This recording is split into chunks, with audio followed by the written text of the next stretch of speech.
Good evening, all.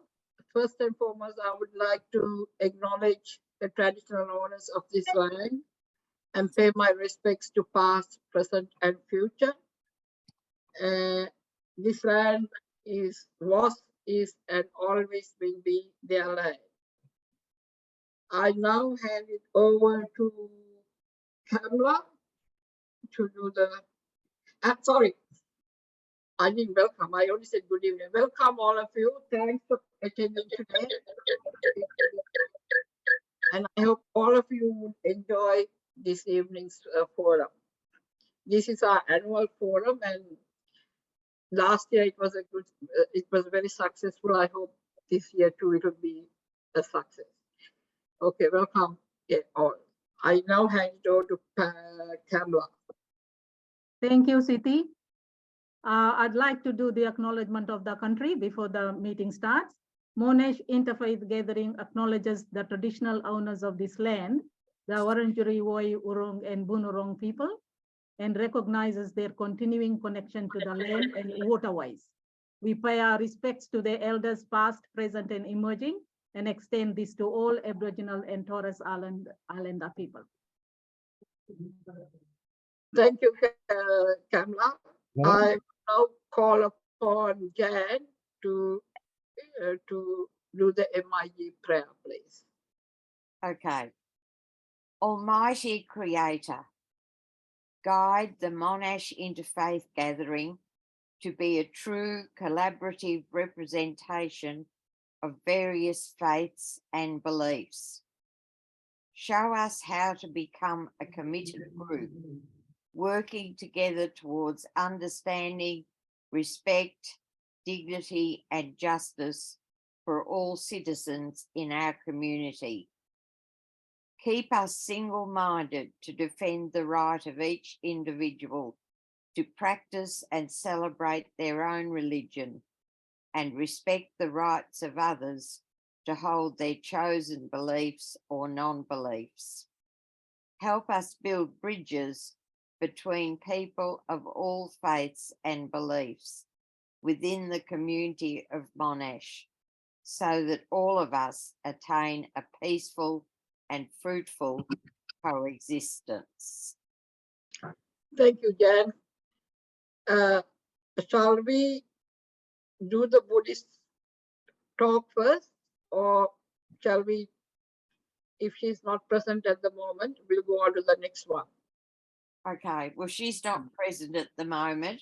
Okay. And I don't think Debbie is either, Anita. I'm right here. Oh, you're there. Hi, Debbie. Okay, thank you. I now call upon Anita to introduce our speaker. Good evening, everyone. I have great delight in introducing Debbie Bruce, who's been working with the Women's Federation for World Peace since 1992 in Boise, Idaho. Is that correct, Debbie? Yes, that's correct. She has recently moved from Sydney and has worked for the Wesley Mission for 20 years. And she's just retired before moving to Melbourne. She is happy to be part of the Melbourne community and is very keen to learn new things. Thank you, Debbie. Yes. Okay, should I start now? Most definitely, Debbie. That'd be lovely. Okay. Well, to start, I'd like to share a few words from the founder of the Women's Federation for World Peace, Mrs. Hak Jahan Moon. Women are not merely the supporters of men or those who need their protection. Rather, women are independent individuals who, as the representatives of the other side of God's nature, are meant to make men more complete and manly. Centered on the ideal of true love, women are the precious object partners of men's love. In terms of value, women and men are equal. Thus, men and women united as one through the original true love under God's ideal of true love, were created to become completely equal in terms of value, centering on true love.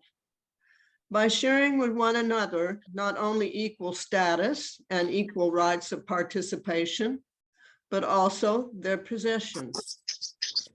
In the 21st century, women should play a major role in world history by serving as one of the wheels of the engine pulling forward the construction of a peaceful world together with men. Going beyond the century of power and technology, women are the central axis in building the century of love and the peace culture, and their role will be more important than ever before. So I really loved. I really loved this last paragraph by Mrs. Moon, because it says we have to leave the century of power and technology, and we have to usher in the century of peace and love.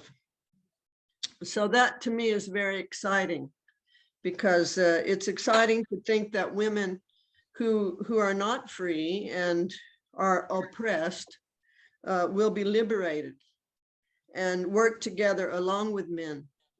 So I'm from a Christian background, and I do believe that changes will take place because we're all working together with God. So I'm talking about women's rights here. I've just listed a few of women's rights. So here are some examples of women's rights. Women have the right to education, healthcare, equal access to the law, to live free from violence, to own property and to have her own money, to vote, and to be professionals, to choose our own faith. So also women's suffrage, just for your information, was achieved in Australia after decades of peaceful yet determined campaigning by thousands of women. The Commonwealth Franchise Act of 1902 granted Australian women the right to vote and to stand in federal elections. I think that women living in Australia are very lucky to live in a free country. In some countries, women aren't even allowed to drive a car. So I remember when I was growing up, we just lived right across the street from my primary school. And every day at lunchtime, I'd walk home, and my mother would prepare a beautiful lunch for me, like a hot soup or something. And at nighttime, she'd prepare a beautiful dinner, and she'd always have a dessert for us, apple pie, blueberry pie. And I always felt my mother's love through her food that she cooked, and also her smile and her gentle touch. And we felt that our mother was the greatest mother in the whole wide world, actually. So also when I was doing my homework, she always helped me. And when I was upset, she would always try to understand what was wrong with me. And her love for me was unconditional and expressing the feminine aspect of God's love, I believe. So this, I feel, is not only women's responsibility to nurture and care for her own children, but to extend that love and care to family, other families and friends. So, but my father, on the other hand, my father was a businessman, and he would come home tired. He was tired, and he was happy to see us, but he didn't really have the patience or the concern that my mother had. So in this case, I think the father really has to come to the children through the mother, because children tell their mother private things or things that are on their mind, they open up to their mother more. And I feel like in that case, the mother and father, through the subject position of the mother, the father also can be involved in the children's lives. Of course, he can go directly as well, but I think it's good for them both to work together. So also my father was very strict, and he often used a very strong discipline for us, and sometimes smacked us. And because of that, I was a little bit afraid of my father, and I didn't feel the same way towards him as I did my mother. So eventually my mother changed the way my father related to us. Through their unity, then he could change.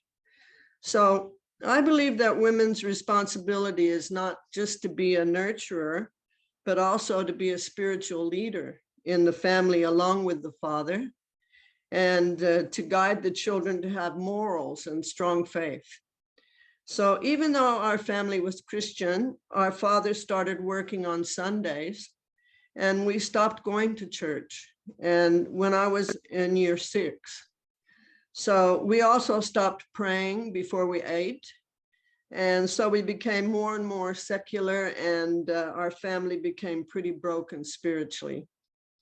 And so the times, I have to say, that we're living in now are very confusing times. And without spiritual education, I feel that children can really be swept up by the tides of immorality.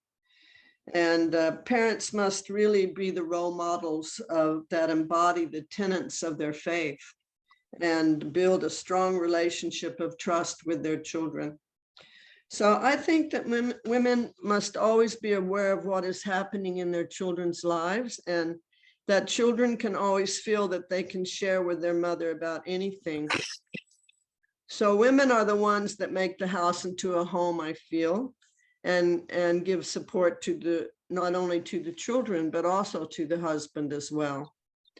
So by the grace of God, I feel like all men and women will be the true sons and daughters of God, and all families will be concerned about another family's welfare just as much as their own. In other words, we will live for the sake of others. And that concludes my talk. So anyway, if anyone has anything they'd like to add to that, or if they have any questions, I'm happy to answer those questions. And Thank you for that lovely speech of women's rights. Kamla is our official Q&A expert. So Kamla will choose the people who want to raise their hand. Kamla will choose, and you can ask the question. Thank Over you. to you, Kamla. Thank you, Siti. And I'd really, was quite attentive to what Debbie has been saying. Such enlightening views from the Christian background. So that's really great. And one thing that really made some sort of impact on me, Debbie, is, how you indicated that women's responsibility, they're spiritual leaders, because, we are the ones who raise the children, and we have got to be the role models for our children. So I am sure that all of us sort of will agree with that we don't only have the right to education and health and, owning property, etc. There's another responsibility that we all must ensure that we embrace, and that is providing that spiritual, guidance to the people that are under our care. So thank you for such an enlightening, exposition. So I'm sure there are people who have got questions. So if you can raise your hand, either show off your hand, or you can raise your hand electronically. So if you have got anything to add. Yes, Anita. Thank you very much, Debbie. That was a wonderful presentation. And I think you're so right in terms of women's rights and responsibilities. I think we've got a huge responsibility to each other. and to help other women who are not empowered, to support them in whatever way we can, because in some cultures, in some communities, women are not empowered. And I think we have to stop being bystanders and really stand up and support each other as best we can. Thank you. Thank you, Anita.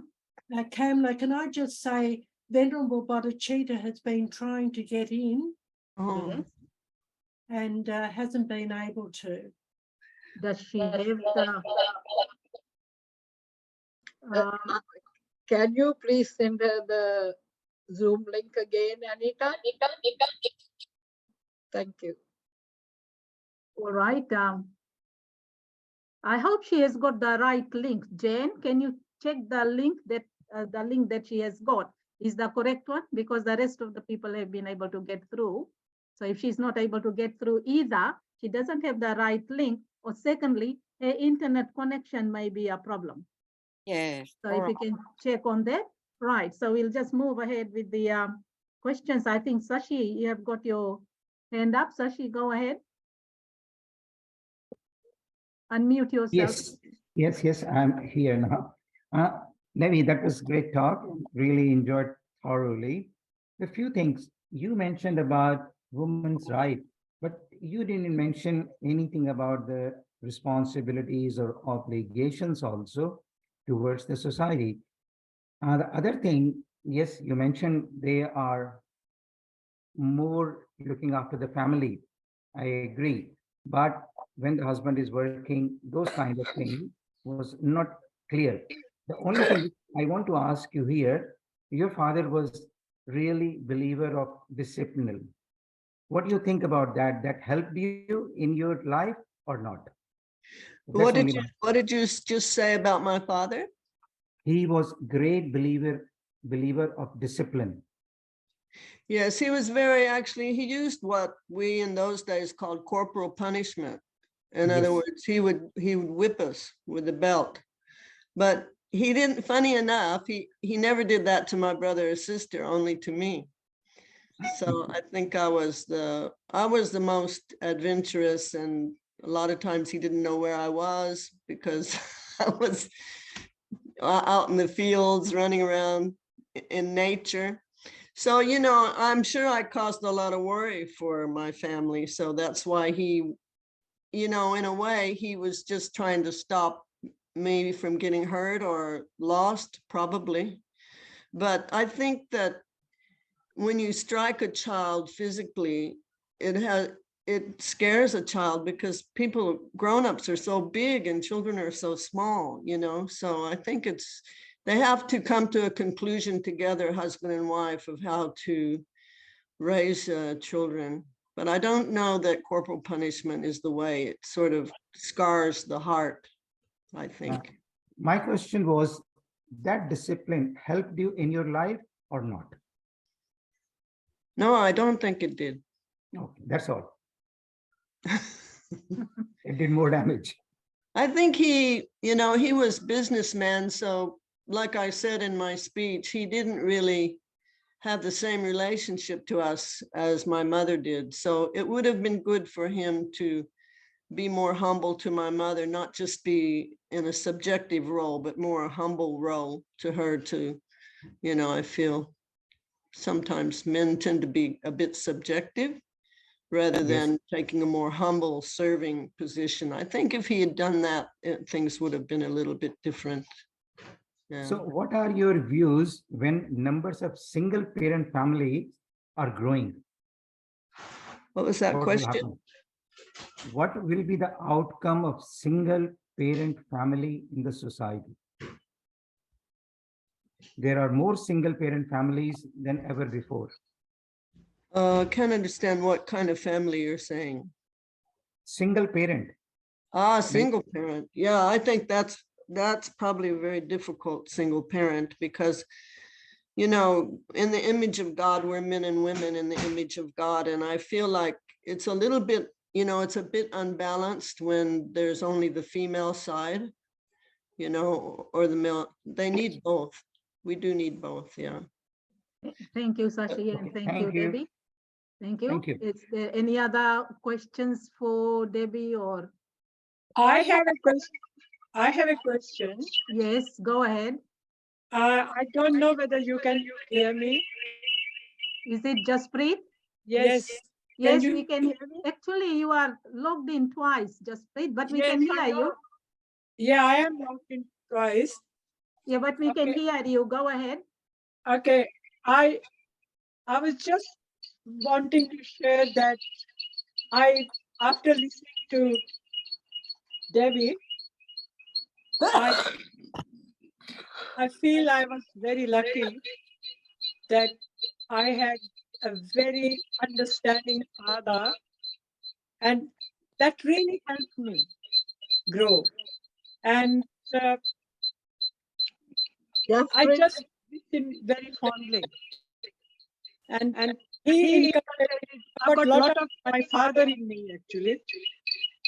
So Jaspreet, am I? because you've got two yeah. things, there's terrible echo. Yes, that's You the might problem. like to turn off one and speak with the other. Okay, I'll turn off the one.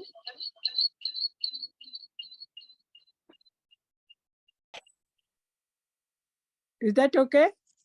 Much better. Yes. That sounds better. Yeah, that's okay. So, yeah, fathers have to take the equal responsibility in bringing up. That's all. I thank you. Any other question before we move ahead?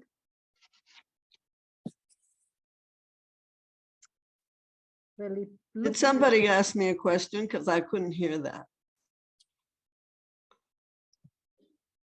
it doesn't look like it, Debbie. Okay, okay. Over to you, Jen. Okay, well, Ven's still trying to get in. So if it's all right with Jaspreet, we'll go to her. Yes, and Jan, please introduce her. She's from the. So I'll Yes, just please. introduce her. So Yes. Jaspreet was born in India and her religion is Sikh. She did a Master of Science Honours in Chemistry from Punjab University in Chandigarh and dip-ended teaching at Melbourne University. She's had a variety of jobs, including research in biochemistry, a research fellow into diabetes, a teacher of maths and science, a volunteer teacher to refugees, and she also helped to establish a school in Punjabi. And her present interests are interfaith studies and activities and working with small groups in that area. So we're delighted to welcome Jaspreet here tonight, and we look forward to hearing her talk on women's rights and responsibilities. Thank you, Jaspreet. Okay. Thanks, Janice. I'm Jaspreet. I live in Melbourne and I came to Australia in 1977 and have been here since then. I'm going to be sharing my views on the topic, women's rights and responsibilities, particularly the Sikh perspective. I congratulate Women of the Faith Forum to organize this forum and feel honored to be part of today's proceedings. These forums are useful and effective game changers. That's what I think. Never doubt that a small group of thoughtful and committed citizens can change the world. Indeed, it is the only thing that ever has. Margaret Mead's conclusion after a lifetime of observing a very diverse culture around the world. I'm hoping that today's evening will be very productive and useful as well. Topic on hand is not a new topic. is continuing from the last few generations. I like to call it work in progress. We have achieved a lot, but still has a long way to go. Many women and girls still feel that they are not considered equal. Over the past 7-8 generations, dramatic social legal changes have been accomplished that are so much accepted that they go unnoticed by the very people who are being benefited. Changes include family life, religion, government, employment, right to equal pay, education, right to vote, etc., etc. These changes are fought by the women through meetings, forums, petitions, lobbying, public speaking, movement, protest, etc. Big example, the protest I'm thinking of is suffragette movement and major campaigners being Emily Pankhurst and Sophia. Sophia, by the way, it was a Sikh girl and was a grandchild of the great Maharaja Ranjit Singh, the Lion King of Punjab. Let me now come to the Dear Sikh Jasper. perspective of this topic. Dear Jasper, Yeah, do you mind if I please interrupt for a second? Sorry, it's very hard to hear you and I don't want to miss what you're saying. But it seems that you are on 2 separate devices. okay, Can you can please turn turn off one off? one. okay, I do that. Thank you. Thank you. Sorry to interrupt your talk, but No, I thought I asked and it said it was okay. thank you for doing that. No, that's okay. If I can, I will. You need to turn one off, Jaspreet. Yeah, I'm trying It's that. echoing. Yeah. Thank you. Looks like you are still on 2. Yes.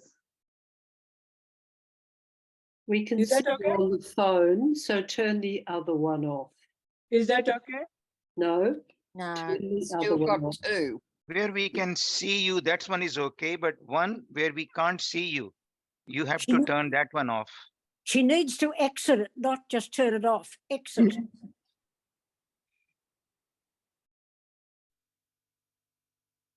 No. Just breathe.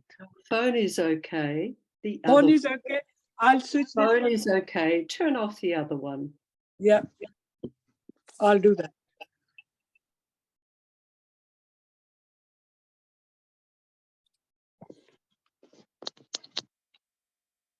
That okay?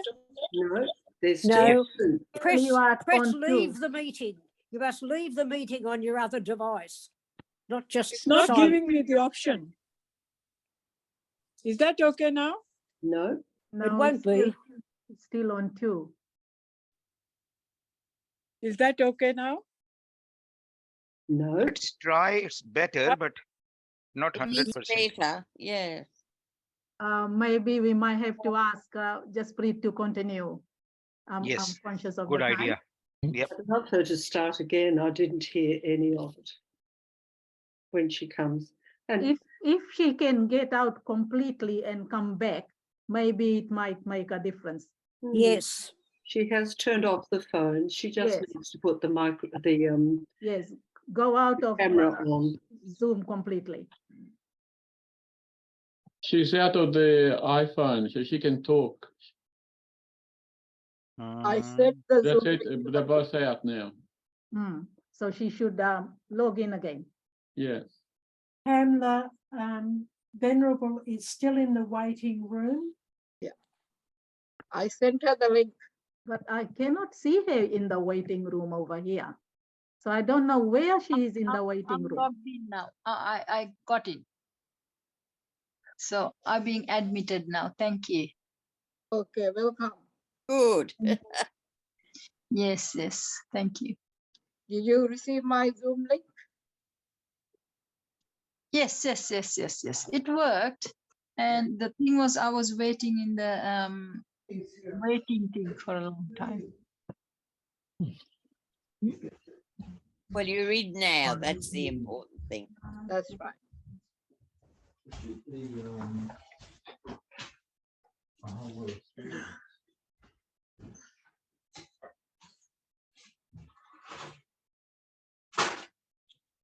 Kamla, should we turn our camera off too? Because I can see that everybody else is off. Well, they would have turned it off. I haven't turned anybody off. No, I mean, did you ask everybody to turn off their No, their no, video? no. Okay, I'll stay on because I like people to see me. Because recording is on, so Yes, recording is on. No? I think we can take the next speaker and just wait for the Jaspreet to come back. I think that's a good idea. Oh, at least I can hear anyway. Do you want to do that, Kamla, or what? No, yeah, you just introduce the other speaker who is a yes. Hindu, isn't it? Jan? Okay, so Rathi is our next speaker, and she said in her notes that she was a Hindu with liberal values. My parents respected other religions and used to take us to all other religious places. She started her primary education at a Muslim school, and after 2 years, due to the change of place, continued the rest of primary education in an Anglican school. She then did a Bachelor of Science degree and taught Hindu, Muslim, as well as in Anglican schools in Sri Lanka. She lived in Trinidad for 8 years, migrated to Australia in 1992, and worked for H&R Tax Consultants for a few years. At present, Rathi's doing some volunteer work and spending more time with her grandchildren. And I think she was one of the guides on a trip you went to, Anita, and that's how you met her. So welcome, Rathi. It's lovely to have you, and we look forward to hearing what you have to say. Can you hear me, everybody? Yes. Yes. Yes. So good evening, everybody. Thank you for inviting me to speak on Hinduism, because Hinduism, it's one of the oldest religion. Hello? Can you hear me? Yes. Yeah, are you okay? Can you hear me now? Yeah. Yes, yes, we can hear you. So it is So Hinduism please is one. start again. Excuse me, Jaspreet, you can speak after Rathi speaks. Okay. Thank you. So Hinduism is one of the oldest religion in the world, normally, you know. So the thing is, it evolved over 1,000 years more than. So influenced by the cultural norms and the social structures prevalent at different times. So you can see it's a continuous evolving in the type of living and the way of praying, everything, it's like continuously changing in the world. So, but when it comes to the women right, the Veda, the original one, it says that men and women are equal, and women, they are the essence of the family. They are the power of the family. They call Sakti. Without women, nothing can move. So there's a little story. It's like the God, the men God and the lady God. Who is the powerful? And the lady God, she went and somewhere did and nothing moved. And then they wanted her back. Everything started moving. So that's the power of the woman.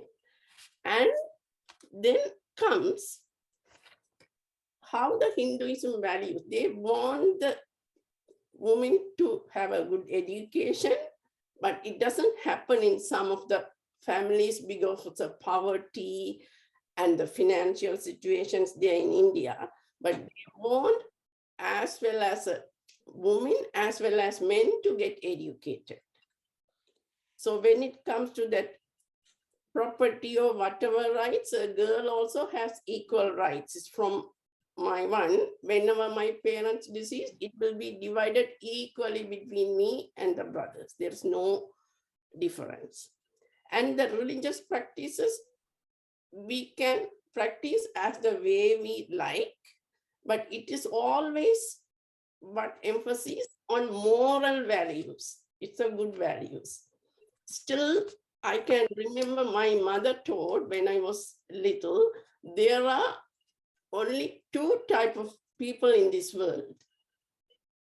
Whoever can give are the highest type of people. Who doesn't want to give anything or anything, they are the lowest. So you have to always help people. That's what my mother told. So then why women are expected to stay home? That is another one. Because women are the one, when a child nobody can carry, men can't carry a child. Only women can carry the child in a womb if we want to bring another life in the world. So that is where the nurture starting. From the time of one, the mother takes care of giving food and the thoughts, because the science has proved, even like reading loudly, music, everything reaches the baby. So the mother is an important part in bringing up the child healthy and then bringing up the child and the family in the moral values and keeping the family together. So that's a very, very important part. And those days, when earlier days, farming is the main earning. So that time men used to work in the field.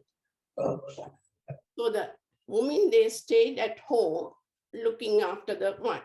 But now the time has changed with industrialization and globalization.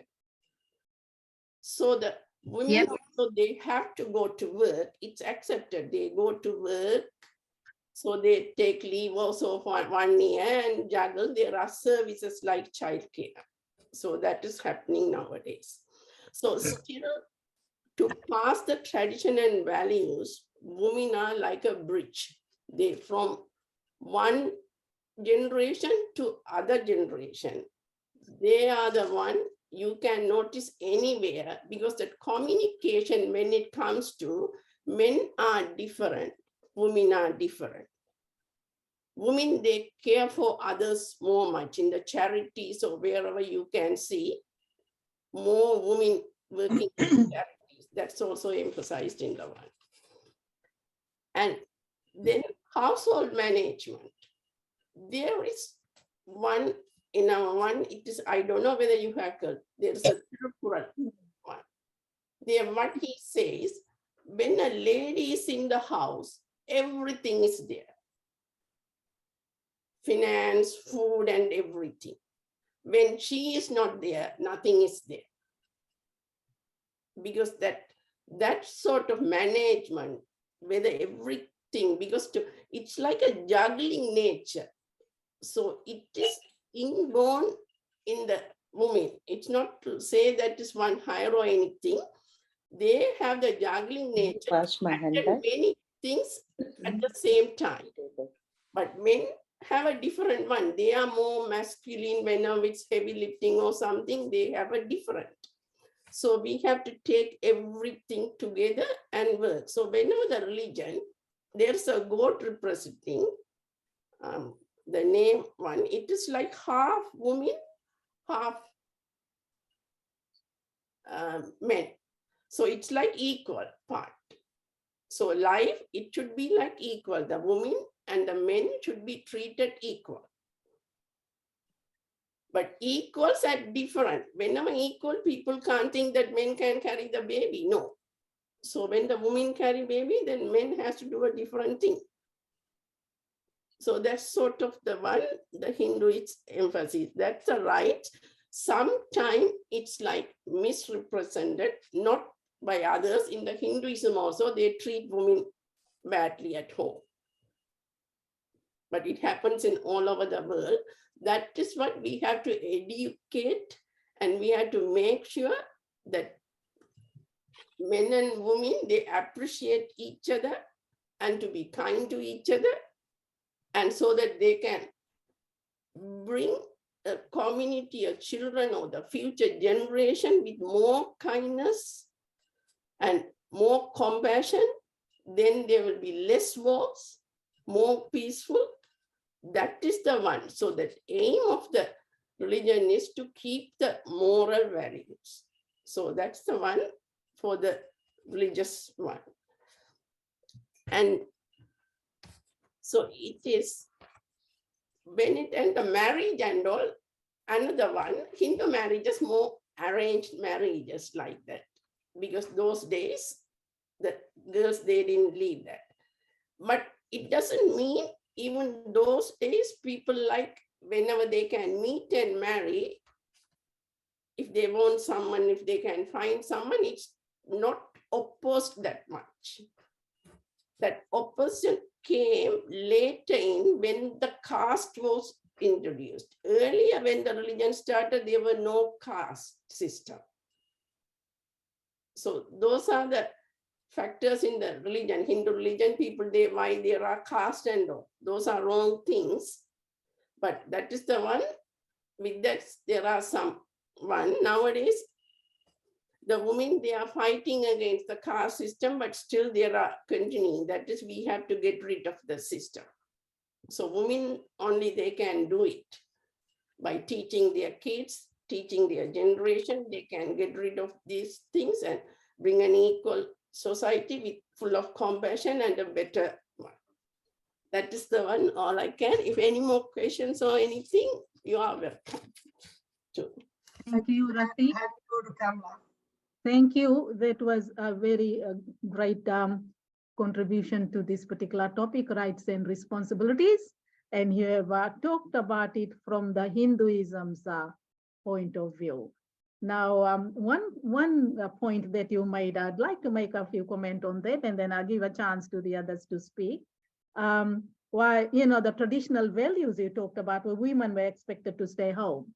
And the reason behind that is quite understandable, because as you talked, and as Debbie has also mentioned, that we were supposed to be the nurturing environment is the responsibility, of course, of the father as well as the mother, but perhaps more of the mother to stay home because the father has to go and earn the money and he has to be out of the house. So that's really great, you know, aspect that you mentioned. But perhaps, and then you also mentioned about the fact that, you know, men and women equal from our No, Hindu. yes, it's yours.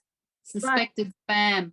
Yes, but in practice, in real life, in nowadays, you know, today's world, we find the violence against women, even though this is what the religion teaches us, but you can, this violence against women cuts across all different ethnic background, I would say. Yeah. So it's so, I think, great that the MIG has, you know, put this particular women's forum today so that we can hear that, you know, religions do not, from their perspective, we see that we are supposed to be treating each other equally, but it's not happening, and if it's not happening, it's our role to ensure that we educate and we inform. So thank you, and I'm sure there will be others who would have some questions to ask or something to add to what Rati has said, and I can see Sashi's hand over there. Yes, Sashi, you go ahead. Sashi, unmute yourself. Yeah. Yes, Rati said there are two kind of people. I missed that two words. Which are those two kind of people in the world? No, two kind of there are two race or two one. Who have the compassion, who can give, they are the higher people. Who doesn't want to give or do harm or do, they are the lower type of people. There are no caste or anything. So what the eventual thing is to bring the people, the nurture, the women's responsibility, nurture the moral and the spiritual values. So to eventually to bring a society of the good values, all will be of good nature. That can start from the time of the birth, from the time the baby is in the one. So that's the important part of the woman. Right. Can nurture the babies. True. So what we all have to do together, when there is so much of goodness also, why evil is winning? So what we have to do together to bring back the goodness back into the community? Goodness, one is because you can see it is now the society is more materialistic. People are after money. They don't think if they can get the money, if they show on the TV or something, they want to buy it. But those are the things not important. Because when I took my granddaughter to the kinder, that was put it, simple pleasure. It's like that smile, the one, you need the basic food, basic shelter, to travel a car, which can drive properly. You don't need fancy, because nowadays the younger generation and all, there's so much name. Oh, I want that name, that's expensive. So I had to get the money, and they pressure their parents. So that sort of mentality, we have to make sure that is not the important thing in the world. We have to educate, we can science improve, but still we can lead a simple life. We can lead a simple life, even with learning science and bringing it to that, the better for the community, we can, for the advancement of community. It's like that. How we can improve our nature, preserve the nature. There are so many things we can do. That's all can start. I haven't got in, but I can listen. Did you hear Debbie? So, Oh, I missed it altogether. so that means we have to live with content and compassion. I didn't get in it. Resilience. Half an hour, I missed half an hour. Satisfied what we have. We have to be thankful to God what we have. Okay. Right. I think Siti has got her hand. Thanks. Yeah. Okay, my question is, thank you for explaining the caste system. And for the first time, I knew it, that it is practiced in most countries. I know Sri Lanka does it, but it's good for you to explain that it didn't come at the start. It was man created. My next thing is I'm interested because I'm from Sri Lanka as well. Which three schools did you, because you've been to a Muslim, to a Hindu and a Christian, which three schools did you attend? I was born in Kandy. Do you know the place Kandy, Gambala? Yes, I know. Gambala, for the primary school, I attended Velambada Muslim Mahavidyalaya. And actually then I lost my mother when I was 5.5 years. Then I had to move back to my country because father, he couldn't, because he has to work there. So he used to come there during the weekends or holidays. So I stayed with my grandmother back in the country from where the Jaffna. There I went to an Anglican school. It's known as Union College. It's one of the school. It's an Anglican, I don't know, maybe American Mission School. That's the school first established by American Mission in Sri Lanka. So, and from there, then I went to Jaffna College, Watukote, and for the advanced level, and ended university doesn't have any religious. I know. Thank you very much. Very interesting. That's why. And then I taught Almanar. I don't know whether you know that Almanar Muslim Mahavidyalaya in Dangolla. That's where I taught, and Trinity College in Kandy. That's an Anglican school, Trinity College. Yeah, so fully interfaith. The school is a Mahajana college. All My I God, was, that's why you're fully interfaith. Thank you. and my first friend, school friend is a Muslim, Shiti Farida. Okay, thank you. Right. Any other questions for Sati? Or Rati, sorry. Rati, yeah. Yes, Rati. All right, doesn't look like it. So thank you. Thank you, Rati. Over to you, Jen. I was just going to say Debbie had her hand up. All right, Debbie, go ahead. I just wanted to thank her for her talk, and yeah, I really feel that she's a really sincere woman and I'd like to meet her very much. I also would like to meet you sometime. Yeah. Join MIG. Yeah. I meet Anita often. Yes, I was just going to say, if you want to come on a public tour, come to the Hindu temple. It's a Yeah. wonderful, welcoming place. Rathy, it's lovely to meet you again. I would like to meet you. Thank you for your talk. Or maybe we can find some other thing to meet everybody. Okay, that would be nice. Right. If there's no other questions, then I'm handing it over to you, Jen. Okay, well, it would be good if we could see Jaspreet. We can hear her, but we can't see her. And I won't introduce her again, but just say that we're really glad that she's here and she's slowly solving her technology problems, which, believe it or not, Jaspreet, is hard for all of us. Yeah. No, I think, I'm sorry about that, but I think there were 2 appliances were logged in. So I'm sorry about that. I'm Jaspreet and I've been living in Melbourne since 1977. And I was going to share my views on the topic, the given topic from the Sikh perspective point of view. And I really do congratulate all of you really, believe me, to organize this forum and feel very honored to be part of today's proceeding. I'm feeling very relaxed with the company of all of you, even though it's virtual. These forums are so useful, and I think they are effective game changers. Never doubt that a small group of thoughtful and committed citizens can change the world. Indeed, I believe it's the only thing that ever has. That was, I read Margaret Mead's conclusion after a lifetime of observing a very diverse culture around the world. So I'm hoping that today's evening will be very productive and useful as well. Topic in hand is the women's right and responsibilities, not a new topic. People have worked over it, all over it for a long, long time. And we have achieved a lot, but still a long way to go. Many women and girls still feel that they are not considered equal.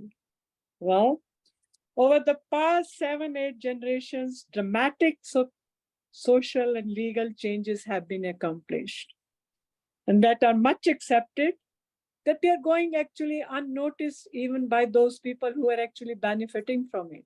They've kind of taken it for granted. Situation like family life, religion, government, employment, right to equal pay, education, right to vote, etc., etc. And who will forget the suffragette movement that happened in England? The Emily Pankhurst and Sophia was the major campaigners. So Sophia, by the way, was a Sikh girl.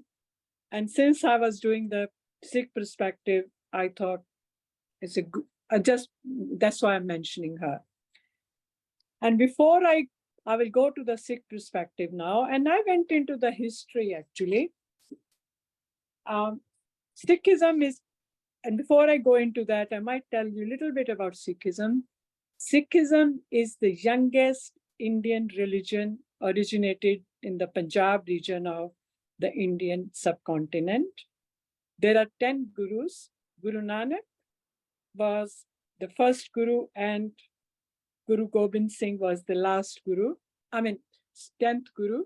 And then he named the 6 scriptures called Guru Granth Sahib as the guru. So Guru Granth Sahib is now the spiritual life guide for Sikhs. So he is the Guru for all of us. The Sikh perspective can easily be understood by going through Guru Granth Sahib, by looking at the major practices happening in the Sikh families, by looking at the communities. And as far as the Sikh pictures are concerned, ample of references and quotation which shows that women is equal to men and role of women is equal to that of men in all aspects. And for today's document, actually, I did interview few women and couple of men as well. Now, looking at the gender equality, Sikh gurus insisted on equality of women. As I said, I'm going into the history, and that is in 1469. That was a time when women were not felt equal.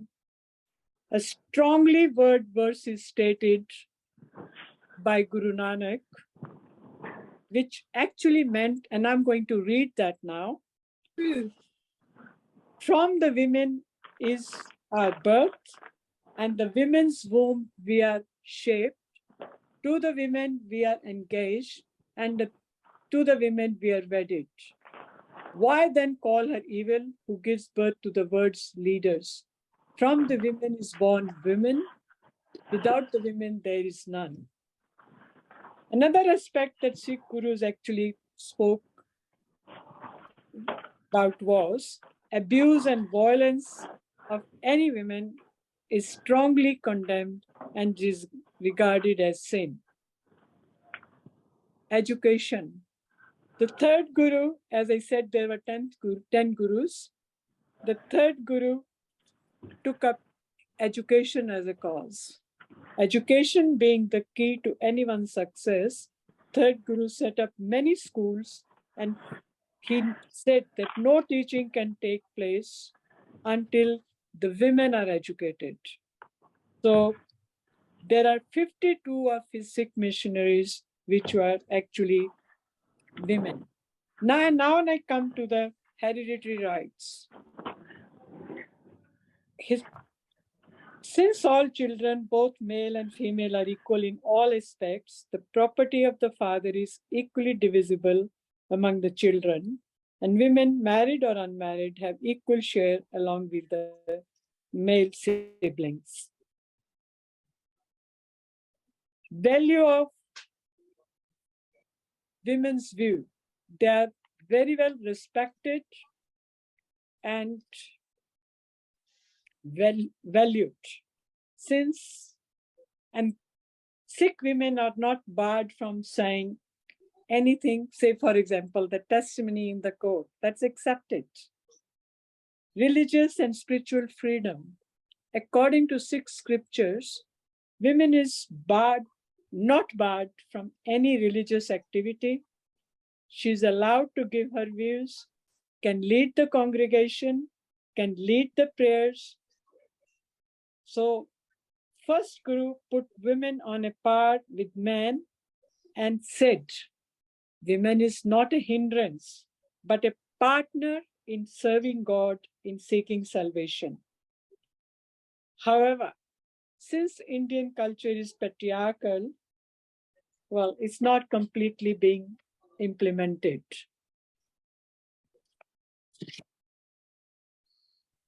We are now coming to a fact that is taboo actually. They never wanted to talk about it, and that's menstruation. Many cultural faiths and some religion believed that women is impure and she should not go and attend the temple or the prayer room or involved in any religious activity. Guru Nanak, the first Guru, condemned that. He actually said, and we can refer that in Guru Granth Sahib, page 1013, it clearly says, by coming together of mother and father are we created. By union of the mother's blood and the father's semen is the blood body made. To the Lord is the creature devoted. And Guru makes it clear that menstruation cycle is a God-given process and is a biological and a physiological process. And menstruating women is not an unclean woman. When I was interviewing my friends, I interviewed this girl and she is about 50-year-old. She actually did say that to me, that her own mother, even though she reads the 6 scriptures every day, she stopped her daughter from visiting the temple. And this girl actually had a lot of resentment in her. I think the mother came from the society pressure and she did not read the scriptures that well. Well, equality in marriage. I have another quotation which says, I found it very interesting. I mean, I don't know whether it actually is, today's generation will believe that or not, but we certainly did. Should brass, gold, or iron be broken, the small fuses it back together in the fire. Should the husband and wife have a break of relation, through children are the bond forged again. The ruler, when making a demand, by text is calmed. The hungry by food are satisfied. And in love, through sweet speech comes reunion. The Guru acknowledges that a relationship can become broken. However, through their children, it's possible for a couple to find love again. And it's through love that they can overcome their difficulties. However, all of that, in practices, there are some holes and compromises. Some glaring ones are, women are not head priests. 10 gurus themselves were men. The Golden Sikh Shrine, the Golden Temple of Amritsar, which is an icon, does not allow women to be the head priest or allow them to even sing. Not all women get the equal share to the hereditary inheritance, because girls get paid dowry and the gift, and that's what the male siblings say, because sometimes they are a bit hesitant to share the property with their sisters.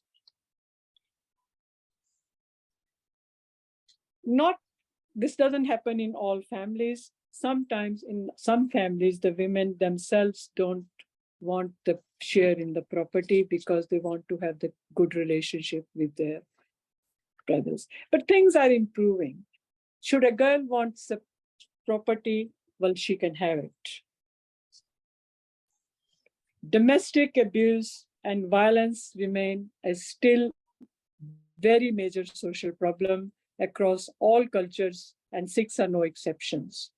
Perhaps issue of poverty, ignorance, and lack of education and ego play a significant role in this social evil. In general, the balancing acts of right and responsibilities can be expressed. It's a women's right to be able to live in a safe environment. If it's a women's right to expect the same remuneration as a man doing the same work. It's a women's right to work in a safe environment. Now comes the responsibilities. It's a women's responsibility to contribute to family, good bringing up, and hence building up a good society, and not expect just special favors. It's a women's responsibility to speak up when witnessing hardship and discrimination. This applies to Sikhism as well, of course. It's not all gloom and doom. In modern times, the women of background Sikh women are holding high executive and technical jobs, and they are seen at high places politics, bureaucrats, business, all over the field. In fact, historically also, there were few names to mention. The 10th Guru actually infused the martial spirit in the women as well as to the men. But let's also pay attention to the glaring holes that we have. And in the end, I would say our culture is shifting. It's time we are here together with this particular window of the large-scale movements towards women's rights and responsibilities. We envision a future that does not yet completely exist. Thank you. Thank you, Jaspreet. It's really great presentation from your faith background. I mean, it is quite clear that there is so much of commonalities in what each one of the religion is telling us about the roles and the responsibilities of women. But I must also indicate that it is very unfortunate that particularly in our society, because it's patriarchal, not many of the issues, rights, responsibilities that are being taught is really implemented. And as a result, as you mentioned about violence against women is very paramount. So forums like this, I suppose, is bringing to the fore some of the issues that we need to speak up about. We need to be aware of it and do something about it.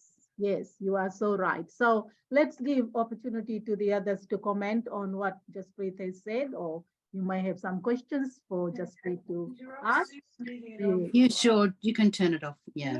Yeah. Okay, thanks. Right. Let's see whose hand is up. I can see Sashiji's hand is up. Yes, Sashiji, you can. Yes, my hand is up. I just wanted to clarify on two things. Jaspreet has used two words, guru, and the other one is Granth. So the guru, the way we understand, is our teacher. And in all the faiths, there are teachers, there are people who guide us. So gurus are our teacher in that Sikh Dharam or Sikh faith. And Granth Sahib is the book where he wrote how to live instructions in the society. So those two words, if they are clear to everyone, because you must be thinking what is Guru and what is Granth. So these are the Gurus who wrote these Granths, and then it's going on and on now. The way only I want to comment also, about 40, 50 years back, when somebody invented that woman liberation, and when all the bras were burned in the New York, from there, yes, we got the idea we have to live together, but how to live together? These are the same wheels of a same vehicle. They are nothing without each other. They have to support each other, but that imbalance, which happened that time, is growing and growing. So somewhere we have to go back and see where we went off the track and bring the things together again. Otherwise, as Debbie was saying, and Rathi, the way single parent families are growing, I don't know what will be the future of this planet. That's all. Would you like to respond to that, Jaspreet? You want me to contribute? I would have loved to, but my husband has just come in and he wants to say something. Shashi sent me a text.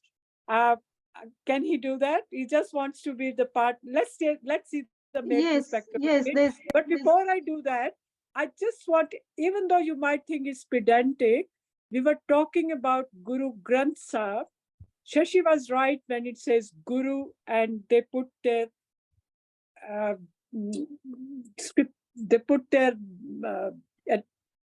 philosophy and practices in the holy book. Well, 6 foot, like, even not to call it holy book, we regard it as our 11th or eternal guru. So that is just pedantic, but this is what we are. This is on a feeling level, you can say, whatever. But after that, I think I will pass it on to my husband. He wants to say something. Well, so she sent me a text. asking a bit of clarification on Guru and Guru Granth Sahib. Are you able to listen to me? Yeah. Yes. Oh, yeah, Shashi. Hi, Shashi. Yeah, I read your text and you wanted some, you've done half the job already. The word comes from the word gur. Gur means formulas and techniques to wisdom and enlightenment. So a person who knows a lot of formulas and a lot of techniques to enlightenment is called guru. And another literal meaning of guru is the one who takes you from darkness to light. So this is not just a word that comes from Sikh philosophy, it comes from the Hindu philosophy as well. It's been used a lot in Hindu philosophy and in Hindu historical context. Now, as far as Guru Granth Sahib is concerned, it's a holy book for Sikhs. We give it the status of a guru, means this is the holy book that contains all the formulas and techniques for us to lead a more enlightened and more educated and more understanding of life and how to resolve the issues and conflicts. So Guru Granth Sahib is nothing but compilation of prose and poetry written by 6 gurus and about 13, 14 or 15 disciples. Thank you. 15 or 16 disciples who followed the philosophy. So it just highlights the issues, various principles of the Sikh philosophy. Thank you very much That for book your you get a bit more explanation. enlightened. Thank you. No Shashi- worries. Thank you. Sashi, I hope it has answered your question. My pleasure. That answer I wanted for everybody else. I know Yes. that. But in my message, I got the impression from your message that you Yes. wanted it for other people. You know it yourself, but I think you wanted like clarification. I want it for Part of it. everybody. Well So explained. everybody can understand So I from hope- where Jaspreet is coming from Yeah, and so what I she is hope trying to you- explain. Yes, So I very hope well this- explained. Thank you very much. Not a Yeah. problem. Thank Is you. there Thank any you. other question for Jaspreet? Or anyone else want to add on anything? Okay, I do not see any hand up. So over to you, Jen. Okay, so we have Ven with us. Are you there, Ven? Where's your name? Not right. Ah, right. Oh, there she is. Hello. Hello, Oh, look. Monica. Hello, Venerable. Hello. Good to see you. We're glad that you got in eventually. So Yes, it's great. Yes. Thank you. Yes. So Ben is a Sri Lankan, I hope I get this right, Ben, a Sri Lankan Theravada Buddhist nun. Is that right? Nearly? Very good. And That- she's based in Melbourne and in Sri Lanka. She was born in 1974 in Western Province of Sri Lanka, and she studied biomedical science at Melbourne University.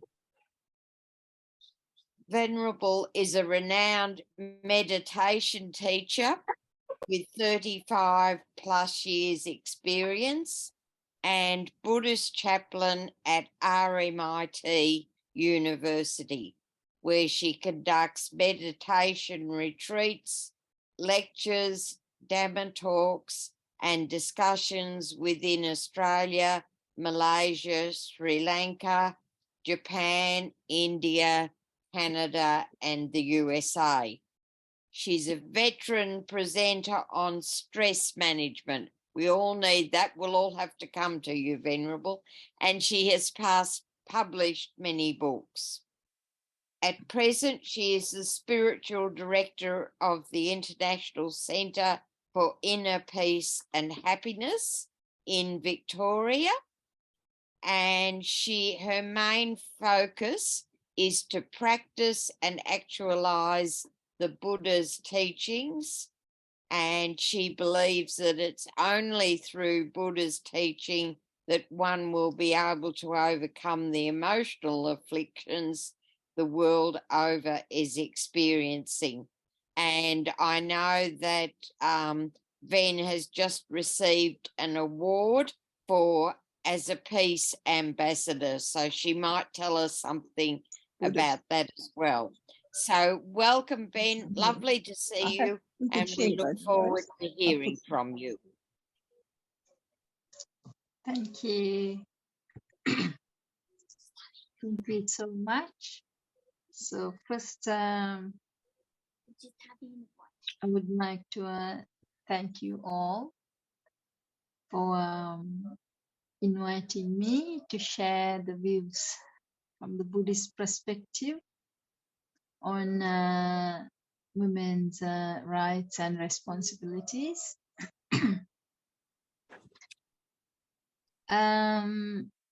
So when Buddha was born in India, the situation was that in few suttas that it shows, one example I could find was Buddha was talking with King Kosala Pasenadi, and a messenger comes and tells the king that his queen had given birth to the first time and to a daughter. Then the king was very angry, and the king says, he forgot he's in front of a Buddha, but he says, I know what to do, I'll go and take care of it. So in a very angry way. So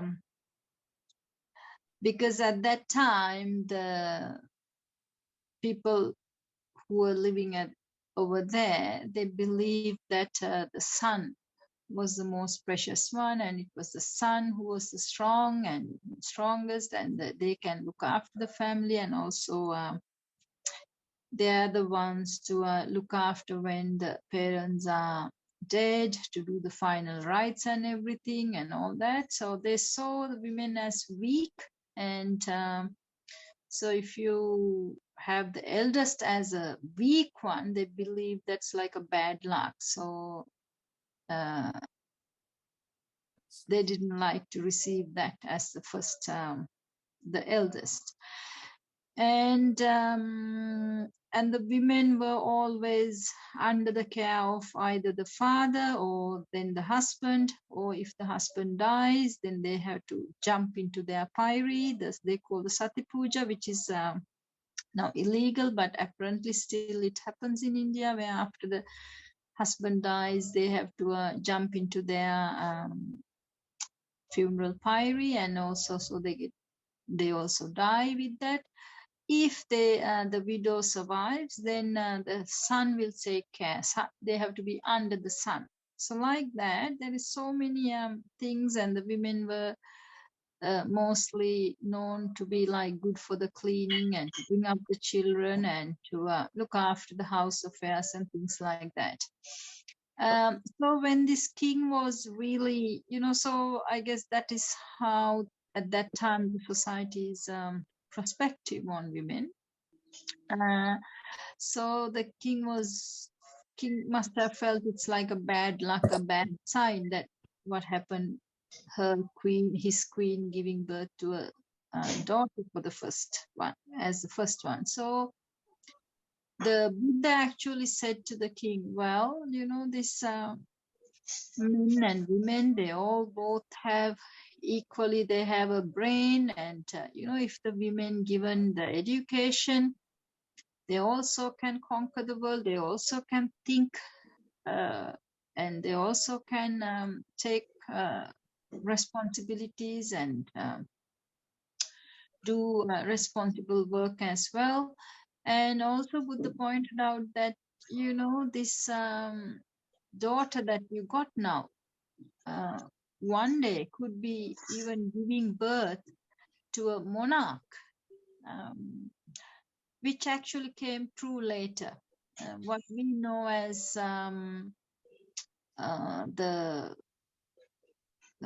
King Asoka the Great, actually this daughter that we are talking about, she's actually the grandmother of this King Asoka the Great, the Emperor King Asoka.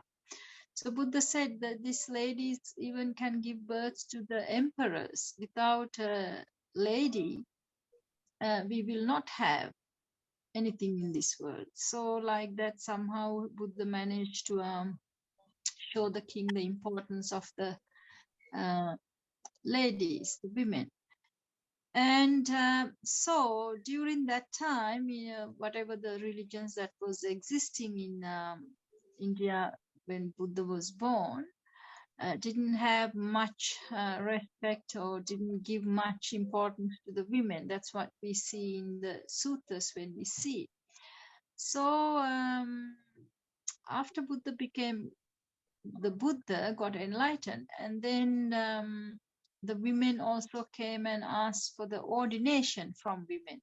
They came and said, well, you know, we also like to follow your footsteps. You have ordained the men as monks, and we also would like to be like these monks we call the bhikkhus. We also like to be fully fledged nuns. And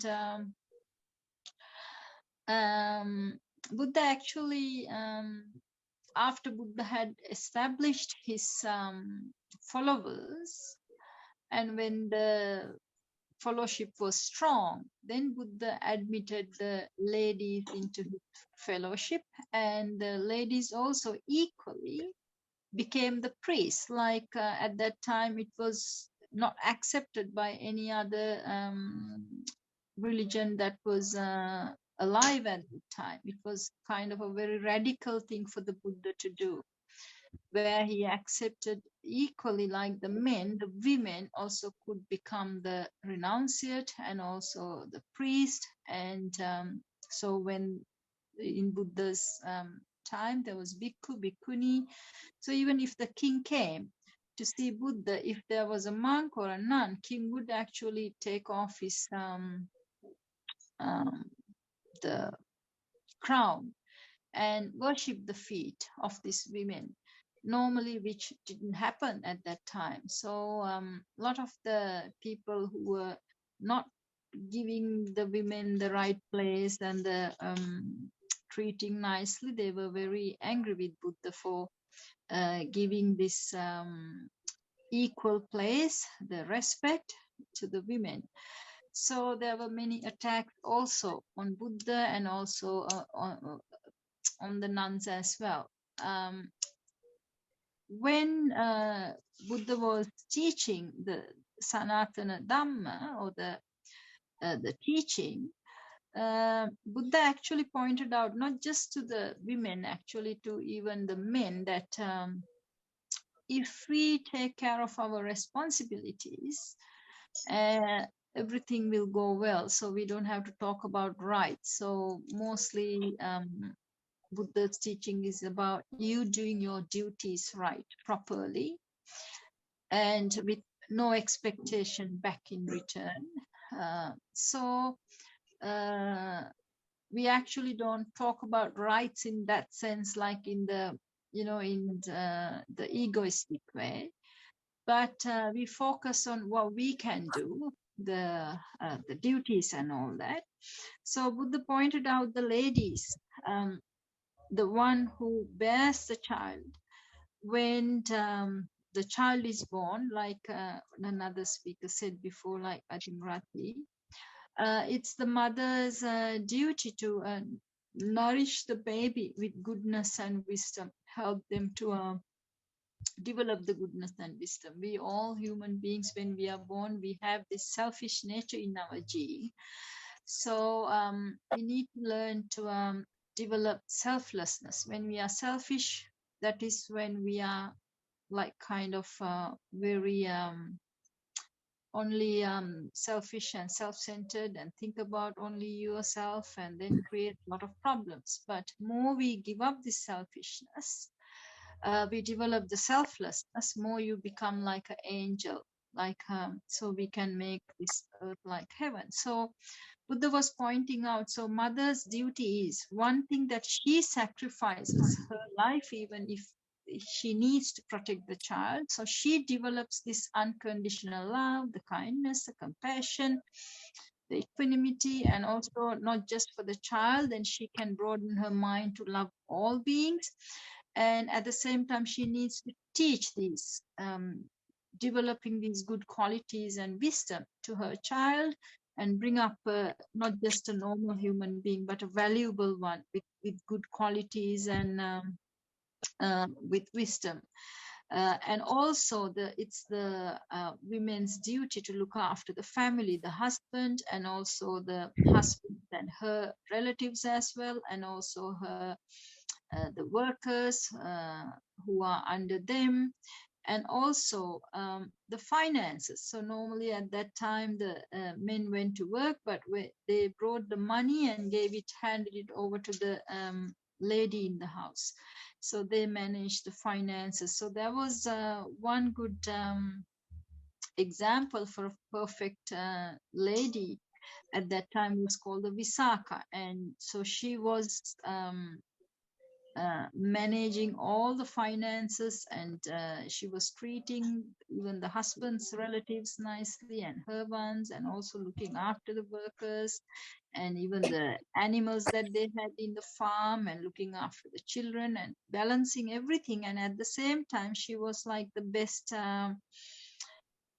supporter for the Buddha as well. So Buddha pointed out that so women, if they're given the education and if they're given that proper place, they can do a lot to the society. So it was very, I think it was a radical thing that Buddha did at that time, to give the women, to bring them to a higher pedestal, and tell that, you know, when there was this belief, there is this sloka also at that time, that the people who were living at that time, who said, you know, even if a fish walks on the ground, if someone says, oh, look at the fish is walking in the ground, you can believe that. And there is a tree called the Attika tree that never gives flowers. So they said, even if someone comes and says that there is this flower on this Attika tree, but what the women says, don't believe. And also there is slokas, there are slokas where it said women's brain is like the length of the spoon. That means they only know how to cook the rice. They don't know anything more than cooking and things like that. And they are dirty and this, that, and the other. So when this was happening, that's when actually Buddha became enlightened and tried to help the women and to liberate the status of the women. And after Buddha gave the opportunity for women also to get ordained and become the priest, and they also developed the psychic powers, they just did well as same as the men. So Buddha let the women prove themselves that they are also very capable as the men. For us, when we follow Buddhism, it's more like you do your part, you do your responsibilities, then everything will flow nicely, because we don't expect anything. We just do it because it needs to be done. So we don't talk about in like fighting for the rights or anything, but it's being given. So that is the Buddhist prospect on this rights and the responsibilities. I guess it's a bit different from, you know, everywhere we being taught it's about the right. It's about you must go for the rights, human child, the child rights, this right, that right, women right. But Buddha was more getting a peaceful approach, not an egoistic one. But what Buddha pointed out, if you do your things right, you take on the responsibilities done properly, and you do your job right, you create the good karma, things will follow smoothly and naturally. Things will fall into place. So focus on what you can do unto others, but not about you. That is the main message. Thank you. Thank you, Venerable Bodhicitta. It's really enlightened views from the Buddhist perspective. And what I find quite interesting is, as you said, that you don't fight for your rights because it is ingrained, it's there. And you do the duties selflessly and everything is going to fall into place. So you can understand that there is no violence. It's a pacifist approach. So that's great sort of, insight into the Buddhist way of thinking. So thank you. It's really, really lovely and very nicely presented. So I'm sure we have got other members listening would really like to ask a question or perhaps add on to something that you have said. So this is your chance. Let me see. I think I can see Sashi's hand up. Yes, Sashiji, go ahead. And after Sashiji, we have got Trevor and Ross. The first thing I would like to say to Sister Bodhicitta, that sati, like ladies used to burn, that was never part of a Hindu religion. That came in 14th or 15th century when India was under vast invasion of the foreigners. They was picking up the girls and taking them away. So that's where, especially in the area of Rajasthan and Mewar, the mass sati pratha was on, and that still word is called Johar. Johar is when thousands of ladies come together and burn themselves when the husbands have gone to defend their states, their palaces, or anything. So it was never part of Hindu faith. It was forced on when the girls was picked up. Like in today times also, this is happening where the girls are picked up from India and are sold in foreign countries. In today, and it is on the record. So that's the first thing I would like to say. Thank you for clarifying. Thank you. Pardon? Thank you for clarifying it. Yeah, thank you. And the second thing is the woman. In Hinduism, all the goddesses are women or ladies. Even Lord Shiva is half man, half woman. So there was always mother. So that's how in Hindu faith, and that's what came into Guru Nanak also. When Guru Nanak Dev Ji said, yes, when woman can give the birth. So all those things was following on. Woman is privileged to keep this world going. Woman has got that extraordinary quality which nobody can deny and nobody can even copy. So that's where we have to respect them. But what is happening today in our ego, and I just learned the definition of ego, that ego is nothing but what we are not. And always we are trying to justify that. And ego is that. And in that process, we have drifted so far away from nature and environment. That's where all the damages are happening. And if we want to fix it, we have to control our ego and go back to the nature from where the whole thing started. And I think the pendulum has swung too far. It has to come back now. That's all from my side. Thanks. Would you like to respond to that, Venerable? No, fair points, Thank you. All right. So we have Ross there, and then after that, we've got Anita. Go ahead, Ross.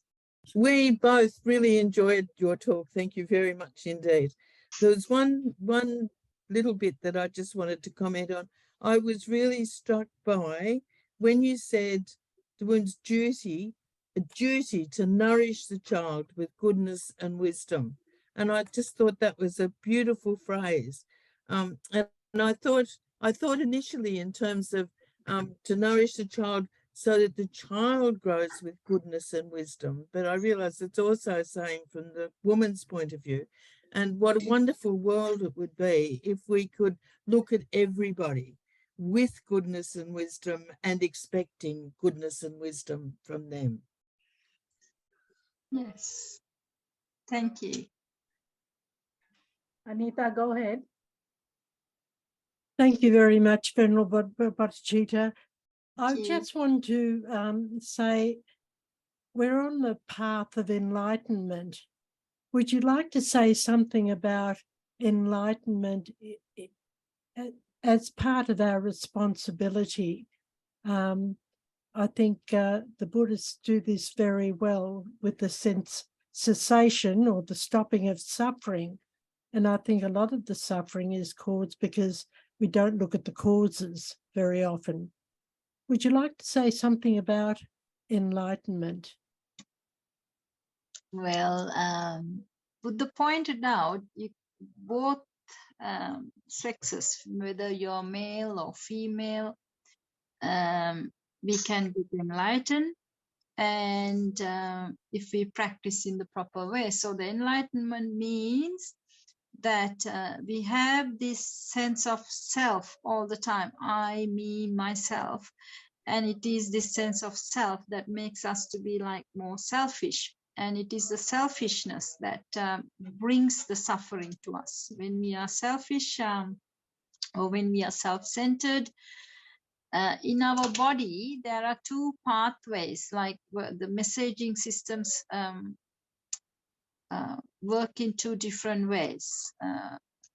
The one is sympathetic and one is parasympathetic. So when we have sense of self and when we work with I, me and myself, it's actually the sympathetic that takes the messages, and it is the sympathetic when it's stimulated to a level that activates the stress cycle, the fight or flight reaction. So you can see it is this sense of, being concerned about you activates the stress. So if you want to be free from this suffering, we need to practice to let go of this self, practice selflessness. So Buddha pointed out, to be free from suffering, we need to realize about this selflessness. And when we look into the self, whether there is a self to begin with, I mean, there is a body and there is this sensation, there is this feelings in the body, there is emotions that's happening here, there is thoughts happening here. So apart from that, is there any static thing as I or me or myself? So Buddha asked a question, who am I? And when you do the investigation, that we find actually, yes, there's a body and there's a bunch of activities going on. When the proper causes and conditions come to be, there are the results and things like that. So actually, if you look deeply, you will find that to begin with, it was our ignorance, it was our not understanding the realities that has given this idea that there is a something here, there is a static thing in here happening. So when you do the investigation properly, you find actually, to begin with, there is no such thing as something to hold on to as the I and the me and the myself. It was only a bunch of activities that was going on. So you start to lessen up this self-centeredness, selfishness, and you will one day you will realize the impersonal activities that was happening and the impersonal nature in this.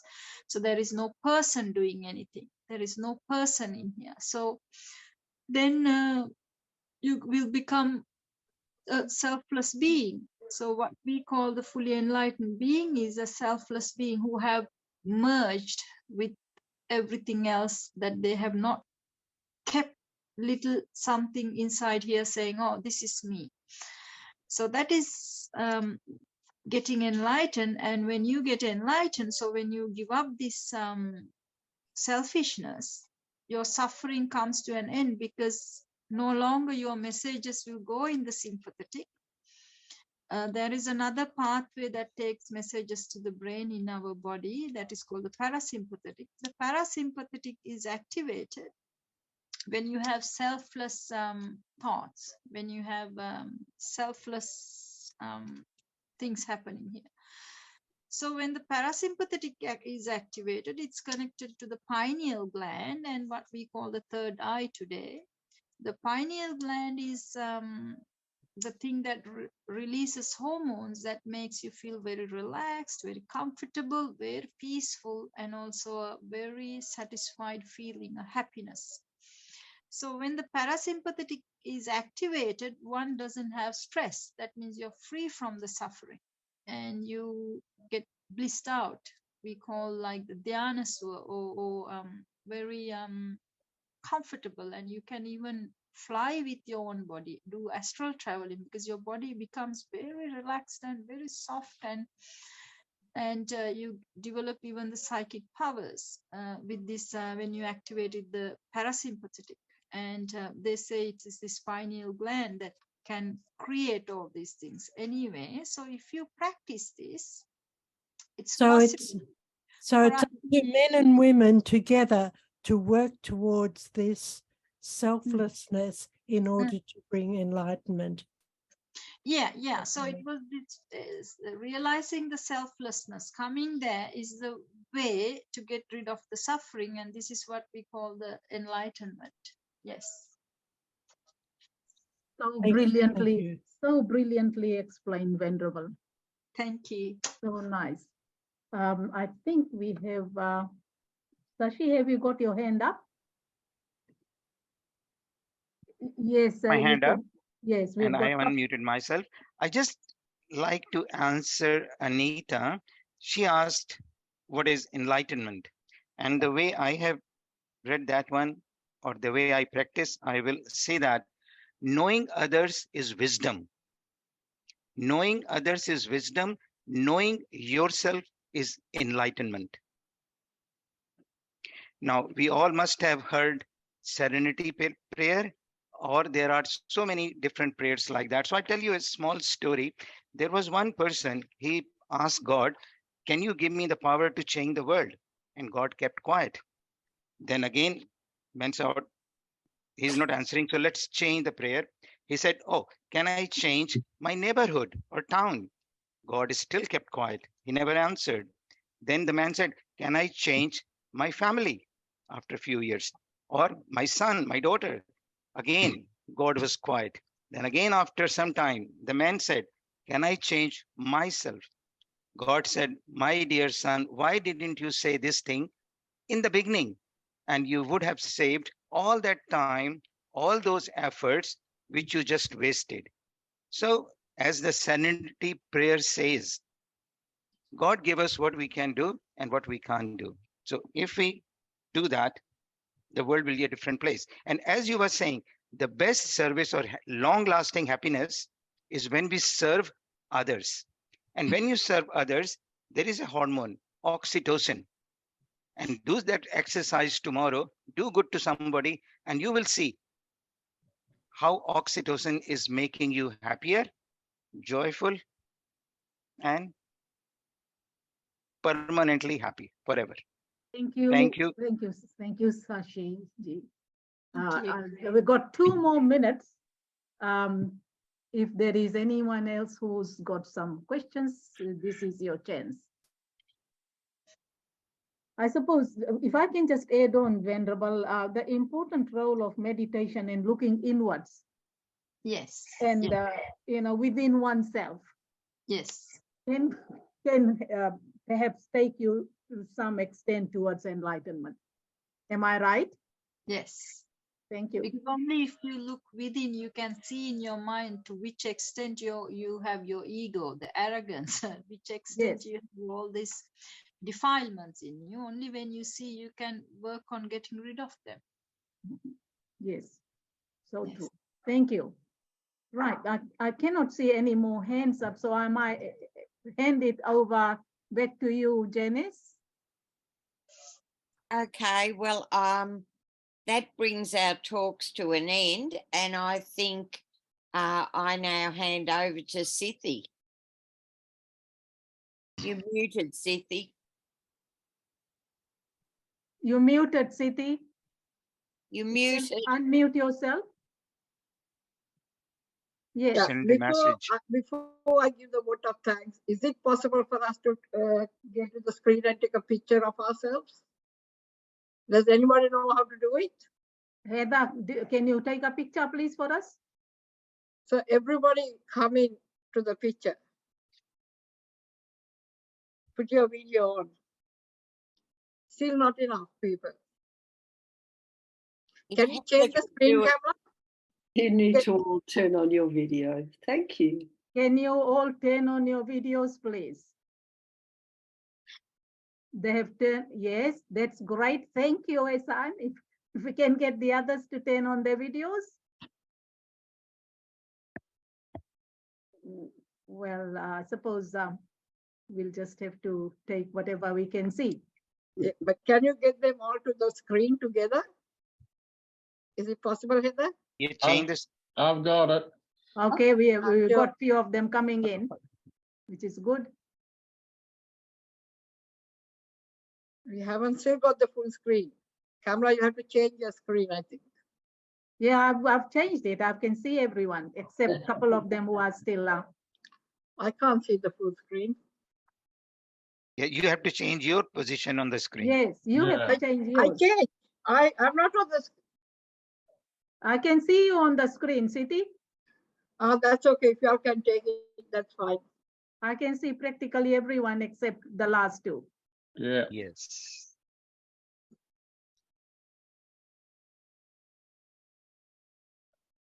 Okay, got it. Okay. So who knows how to take the? Does Heather know how to take the picture? Yes. Thank you, Heather. I think And thank somebody you all. took it. Yeah, I got it too. Yes. Thanks, Okay. Joe. Thank Good. you very much. I just want to share something.